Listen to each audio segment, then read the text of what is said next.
Before we start today's episode, please be sure to support Flashback by rating and leaving a review for us right here in your podcast app. Also, do you think you're getting the hang of history's unintended consequences? If so, answer this question about next week's episode for a chance to win a shout-out. Ready? Fingers on buzzers. What 1995 event helped lead to billions in extra revenue for the NBA? Think you know the answer? Take your best guess and leave it as a comment in your podcast app, along with your 5-star review.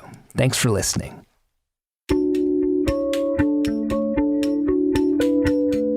In 1902, a young engineer named Willis Carrier encountered a situation that many of us are all too familiar with: a printer problem.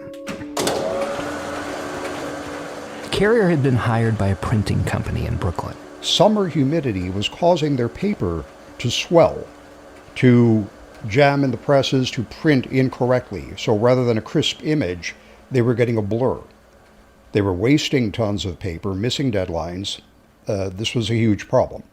Carrier was the son of a farmer and something of an eccentric genius, the kind of head-in-the-clouds guy who would occasionally pack a suitcase with just a handkerchief inside, or order a 3-course meal and not take a bite. Carrier had just graduated from Cornell when he was asked to find some way to fix the company's printers. He mulled over the issue for weeks. Then one day, as he was standing on a foggy railroad platform, contemplating the mist around him, an idea struck him. Carrier's solution not only solved the printer problem, it changed the world. And his invention continues to have ripple effects today that impact everything from the comfort of your living room to the size of your government to even possibly the outcome of the U.S. elections this fall.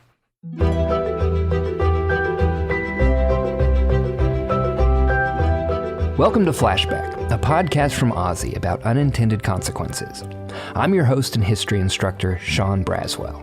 Up until about 100 years ago, a climate-controlled environment was a fantasy, the stuff of science fiction novels. Mark Twain once said that everyone talks about the weather, but no one does anything about it. Well, in 1902, Willis Carrier finally did something about it. Today's episode is about something most of us take for granted, air conditioning. But it's really about the power of comfort. Comfort can move mountains, and more importantly, it can move people. Every summer, millions of tourists and school children descend on Washington, D.C. to take in the sights and sounds of the nation's capital. And every summer, millions wish they had decided to visit during a different time of year. Hundreds of thousands of people celebrating Independence Day in the nation's capital will face dangerous heat. Temperatures in Washington. Monuments and the lofty words inscribed upon them just don't seem to matter as much when you are baking in a pool of your own sweat. Very hot. It's really gross. Really hot. It's pretty warm today, yeah. These days, at least, you have the option of going to a museum or some other air-conditioned area. But let's go back in time for a moment. Back to a simpler time, a far less comfortable time. It can be hard for us today to imagine Washington, D.C., or many places in America before climate-controlled buildings. In the days before air conditioning, American life during dangerously hot weather wasn't all that different from American life during beautiful, cool weather. Salvador Basel is a social historian and author of Cool, How Air Conditioning Changed Everything. And this was because people in those days were operating under a Victorian standard. They did their best to act as if they didn't notice the heat. They were trained this way from birth. But a stiff upper lip didn't prevent one from feeling the heat or being affected by it. So every newspaper in America during the summer months had its daily column of heat prostrations and heat strokes and heat fatalities. It wasn't unusual for thousands of people to die during a major heat wave. No one thought much of this. The upper floors of office buildings, including Manhattan's dazzling new skyscrapers, were like ovens. Most theaters lacked ventilation or windows, and audience members baked in the summer months. But it went beyond that. Getting a night's sleep was usually impossible. Some people went so far as to climb to their rooftops for a breath of air, where a few of them fell asleep and rolled off to their deaths. To cope with the heat during the day, people would congregate outdoors in the shade or at a swimming pool. They'd drink ice drinks on porches, take a quick dip in public fountains, take naps under trees in parks. And the nation's capital was especially hot. As soon as the plaster was dry, everyone in the federal government realized that Washington was one of the worst places to locate the nation's capital. And it didn't take long for America's leaders to avoid the capital. Many presidents used to skip town during the summer months. Teddy Roosevelt liked to go bear hunting in Colorado. Calvin Coolidge once took his entire family, 5 canaries, 2 dogs, and a pet raccoon to the Black Hills of South Dakota. Members of Congress also stayed clear of D.C. in the middle of the summer. But working there was still a miserable experience. A member of Congress would collapse and then possibly die, and other lawmakers simply assumed that he had been done in by the temperature. Members of Congress did their best to cope with the heat. Lawmakers would adjourn for the day if the temperature got too uncomfortable. They all adopted white linen suits. One congressman became famous for the fact that at a certain point in the calendar, he would remove his toupee and spend the rest of the time bald. They drank a great deal of lemonade made for them in the cloakroom, along with other beverages. And if things got really tough, they would sneak down to the Capitol basement, where there was a room of bathtubs, and they would take a quick plunge to restore themselves. Sometimes even that was not enough. But a number of those men dropped dead anyway, and the buildings didn't help. There were rooms without air. There were rooms without windows. One congressional chamber was so notorious for heat that everyone called it the oven. The result was absolutely unbearable. And it would be unbearable for the next 70 years as they kept trying to tinker with the system. Nothing helped. At least until Willis Carrier. Let's go back to that foggy railroad platform in 1902. Now, fog is really nothing more than water droplets that have condensed out of the air. And as you may know, cool air cannot carry as much water as warm air can. So Carrier realized that if you could pass warm air across a refrigerated object, then you could cool that air down, reducing its humidity level, which in turn would cool the surrounding air as well. Carrier built what he called the apparatus for treating air. It worked wonders for the Brooklyn company that hired him. And this did indeed lower the humidity in the printing plant. Interestingly, at the same time, the temperature came down. Employees wanted suddenly to eat their lunch in the workroom. And Carrier realized that he was onto something. Of course, Carrier's invention not only removed the humidity from the printing room, it also chilled the air. But still, this was considered something for business purposes, not for the average person. But then Hollywood came calling. Up until that point, moving pictures had always taken a huge loss during the summer. No one wanted to spend the hot months in a theater with no ventilation. By the late 1920s, the idea of summer movies was firmly established. Hollywood was rolling in money, and an amazing thing happened. For the first time in human history, people anywhere knew that they had a place to go to escape from the heat. And that cost nothing more than the price of a movie ticket. This was momentous.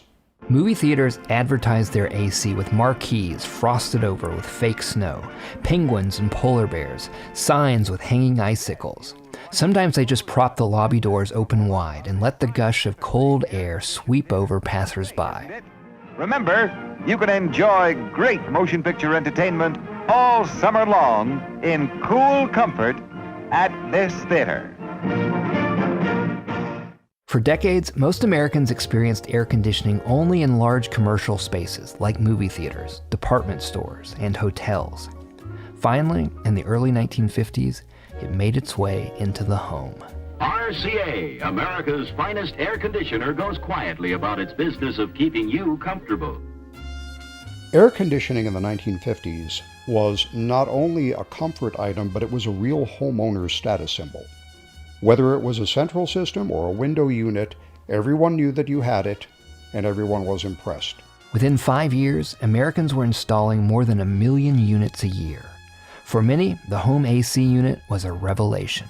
At the age of 6, an aunt of mine bought 2 air conditioners, which was a scandal in the family because air conditioners were only for rich people. But I also noticed that at the next family party, everyone flocked to her living room and stayed there. So I sneaked over to the machine and put my hand out to the grill, and there was cool air, and I was hooked ever after. America's new addiction set off an extraordinary chain of events. Places in the country that had seemed uninhabitable during summer now had millions of new residents. Places like Washington, D.C. Now, most objects tend to expand when they are heated. Up next, though, we find out how the U.S. federal government did not start to truly expand until it was cooled down.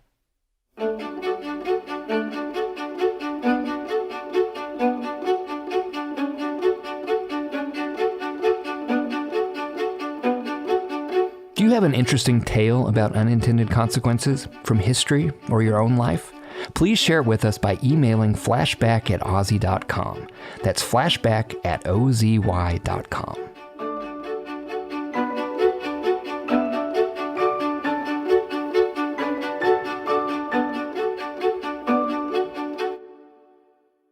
On the western slope of the grounds that surround the U.S. Capitol building in Washington, there stand two unmarked stone towers. They are surrounded by large shrubs, and most tourists on the mall walk by them without even noticing them. These towers are the end caps for two enormous air ducts leading 400 feet up into the heart of the Capitol building.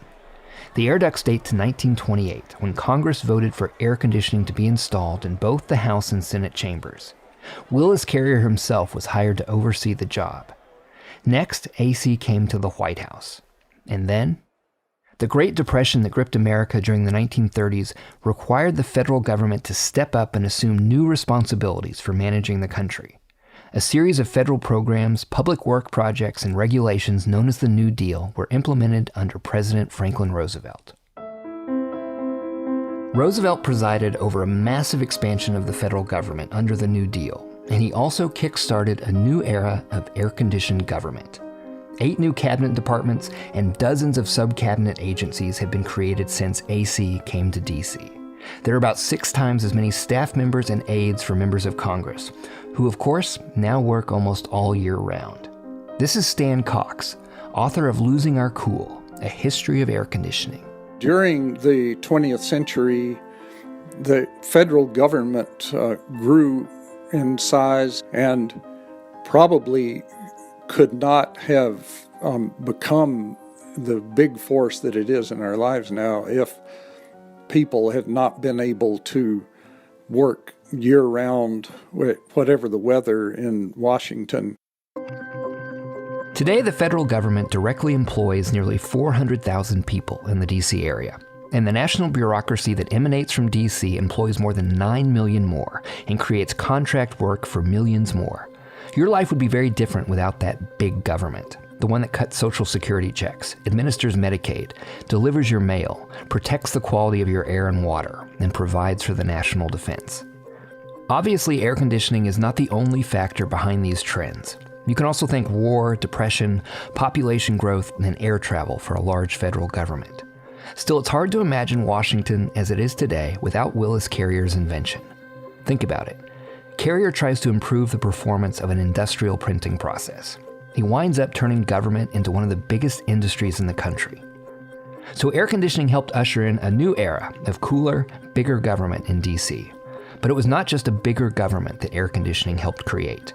The advent of AC also changed the electoral map of America in profound ways.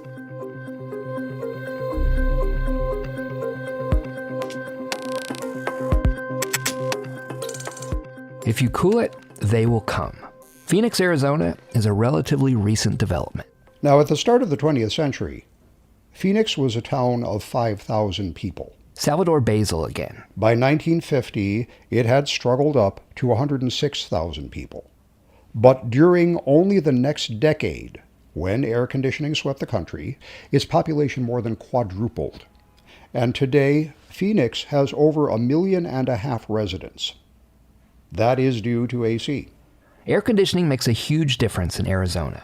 This is Nathan Spruill, a political strategist and the managing director of the Lincoln Strategy Group, a political consulting company based in Arizona.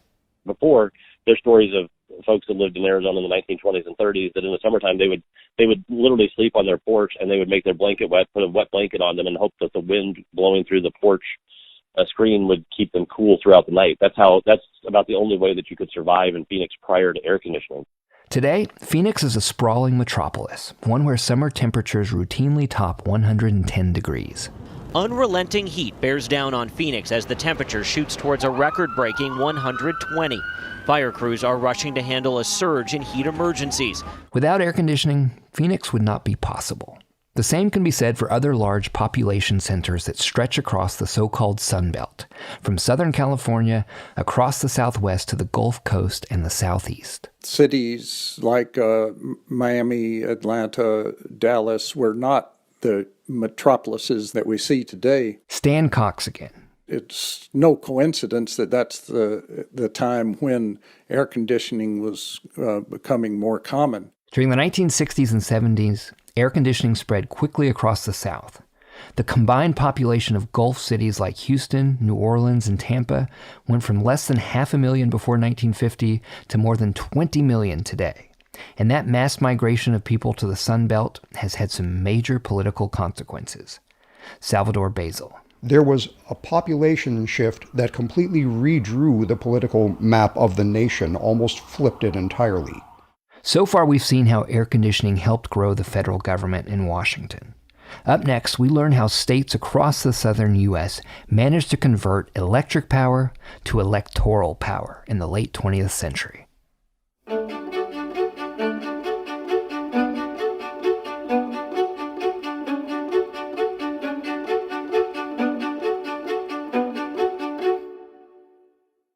During that time, from 1960 to, say, 2000... Stan Cox again.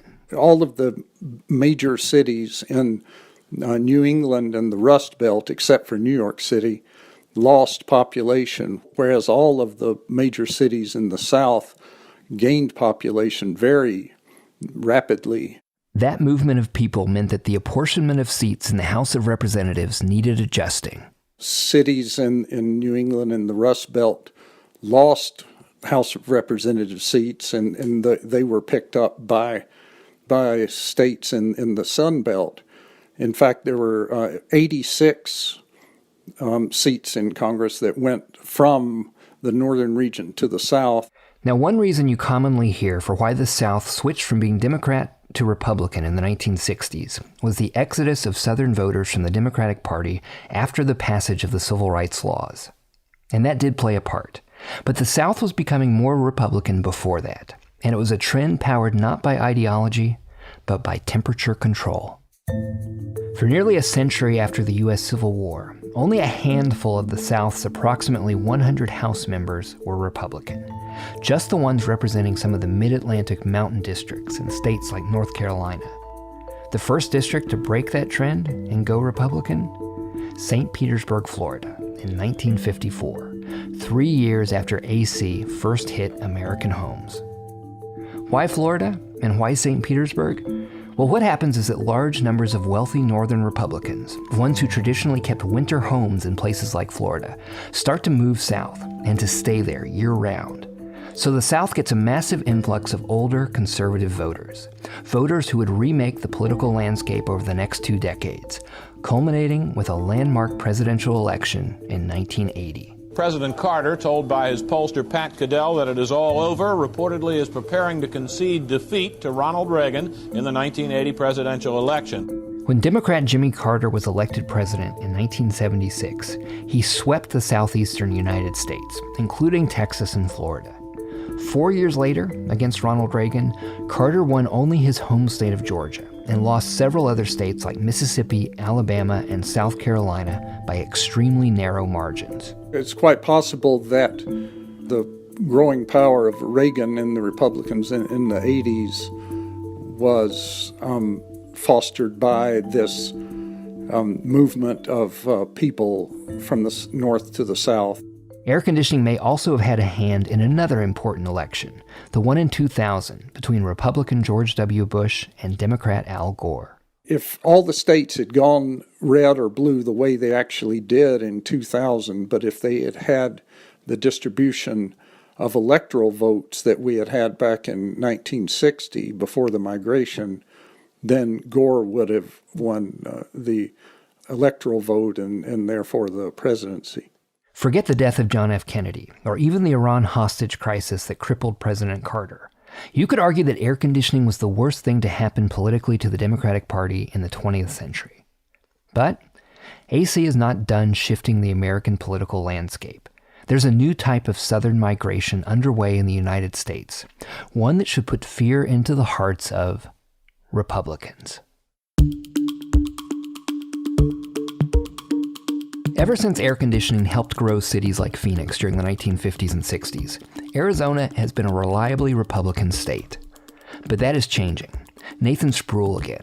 Yeah, the Democrats definitely performed better in 2018 than most political observers in Arizona thought possible. Spruill knows what he's talking about. For years, he was the executive director of the state's Republican Party. For a long time, many in Arizona assumed that the state's growing number of Democrats was driven by its growing Hispanic population. But what we realized about midway through this decade was that Arizona was beginning to pivot a little bit, but it wasn't because of the Hispanic growth. It was because Arizona was developing, especially in Maricopa County, the Phoenix area, such a successful economy. For years, Arizona's Republican leaders had worked to diversify the state's economy and make it more welcoming to companies from out of state. And it worked, perhaps too well. The unintended consequence of that, though, is that you bring in a lot of workers from California, a lot of workers from Colorado, a lot of workers from the East Coast that have more Democrat-leaning tendencies politically, and they come to occupy the job because their company just moved to Phoenix, Arizona to set up its corporate headquarters. And so Arizona, as an unintended consequence of its business diversification, has also had a political diversification. As a result, Arizona today has a lot more young urban and suburban white voters who tend to lean Democratic, especially on social issues. Arizona is likely to become, for the foreseeable future, a state that, when it comes to the U.S. Senate and presidential campaigns, is going to be a battleground state for both parties. Both parties are going to assume that they have a legitimate chance to win it. And that wasn't the case 7-8 years ago.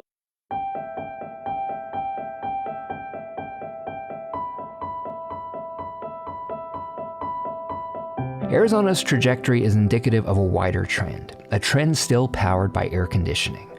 Last year will go down in history as the second hottest year on record in the United States, and yet people continue to migrate south to warmer climates in the American Sun Belt, to places like Arizona, and perhaps even more importantly for the political map, Texas. As of July 1st last year, more than 3.5 million people had packed their bags and headed to the Lone Star State since 2010. That's the most growth over any other state. Florida and California follow behind. And that movement continues to have political consequences. 2020 isn't just a presidential election year, it's also a census year. And this is what is going to determine how many electoral votes each state gets. And we already have a pretty good sense of where things are headed.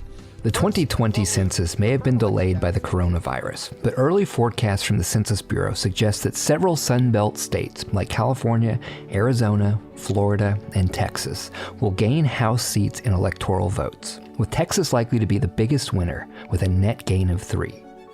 Texas may be a red Republican-leaning state right now, but here's the interesting thing. The current Sun Belt migration, as Nathan Spruill points out in Arizona, is much different than the one that took place half a century ago. Today's migrants are not older conservatives. They are young liberal millennials in their 20s and 30s who are fleeing northern cities for southern metro areas like Dallas, Phoenix, and Atlanta. Many demographers predict that we should expect states like Arizona and Texas to get increasingly purple and eventually blue as a result. That could be a game changer for Democrats. If Texas is in play, it would mean not only a new political map, but a whole new political battlefield.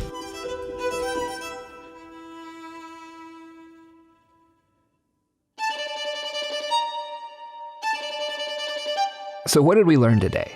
Number 1, a quick list of things that would not be possible without air conditioning. Skyscrapers, Phoenix, a large federal bureaucracy in D.C., and southern swing states. 2, we should really have at least one monument in D.C. devoted to Willis Carrier, the inventor of AC. And finally, members of Congress routinely wilted from the heat of the oven that was once the U.S. Capitol building. Maybe things would get better for all of us if we turned off the AC in the building for a while and let them stew a bit.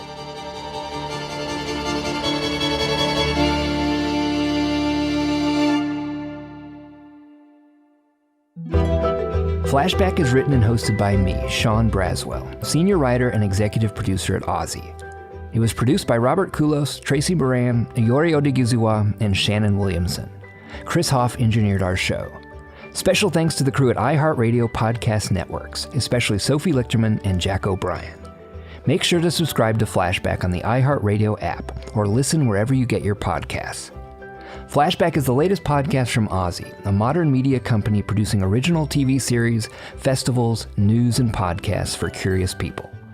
OZY's unique storytelling focuses on the new and the next, whether that's forward-looking news and features, bold new perspectives on TV, or brand new ways of looking at history. The Obama administration worked out a brand new air conditioning system for the West Wing. And it was so good before they did the system. Now that they did the system, it's freezing or hot in here. And speaking of presidents and air conditioning, Donald Trump has not been the only president to suffer from the effects of Washington's climate. Zachary Taylor died as a result of it. On the 4th of July, in the year 1850, Taylor attended a ceremony to commemorate the newly begun Washington Monument. The president sat in full sunlight for 2 hours in a black suit.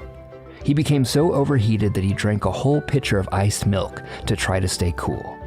A few days later, he died from a resulting digestive ailment.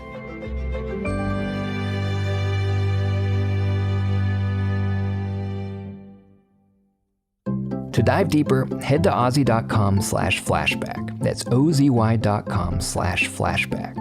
There you can find more of my lecture notes from today's episode, featuring extended interviews, links to further reading, and more information on the unintended consequences of air conditioning, as well as links to other stories from history uncovered by me and other reporters at OZY.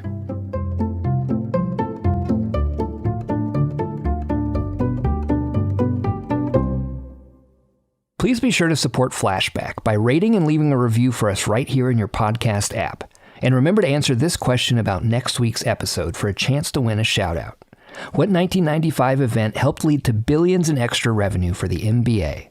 Take your best guess and leave it as a comment in your podcast app, along with your 5-star review. Thanks for listening.